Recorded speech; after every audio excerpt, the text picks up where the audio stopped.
दोस्तों सिंध हुकूमत में एक 9 साल बच्चा कुत्ते के काटने से हाइड्रोफोबिया का शिकार हो गया और उसके बाद इसकी मौत वाक़या हो गई।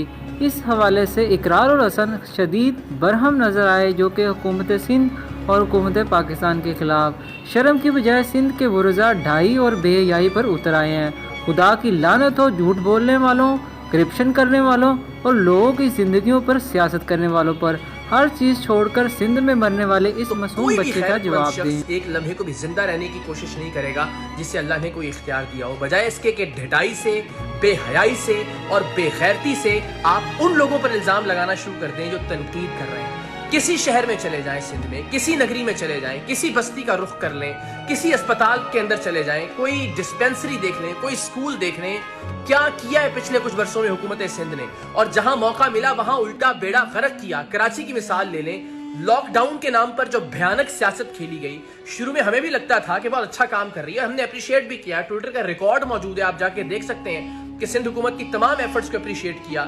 लेकिन ऐसे गैर मंतकी, ऐसे मजहूल, ऐसे फजूल फैसले किए गए, और अब तो उसमें साजिश की बू आती है, इसलिए कि सिंध में के कराची की हद तक आपका कोई स्टेक नहीं है, यहाँ की कौमियत अलग है, यहाँ का वोट बैंक अलग है, आपने दबा के रगड़ा दिया, यहाँ के लोगों को जलील और रुस्वा किया, आपने वो तमाम दरवाजे जो खोले जा सकते थे रिस्क के और कारोबार के, उनको जानबूझकर बंद रखा।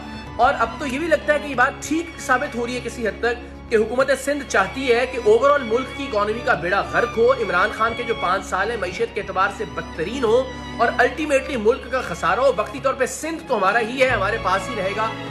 तो जो भी आप पर तनकीद करता है या तनकीद करने की जसारत करेगा, हमारे साथ ये हुआ कि हमने सिंध असम्बली की आपको सिक्योरिटी दिखाई, आपकी अपनी हिफाजत के लिए, आपने हमें जेल में डाल दिया।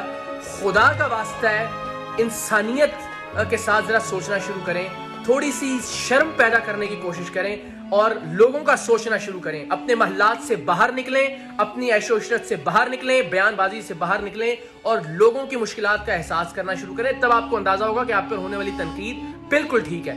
तो वीडियो को लाइक और शेयर जरूर कीजिए और जाते जाते हमारे चैनल को भी सब्सक्राइब करते जाइए। सदा खुश रहें, हंसते मुस्कुराते रहें। जज़ाकल्लाह।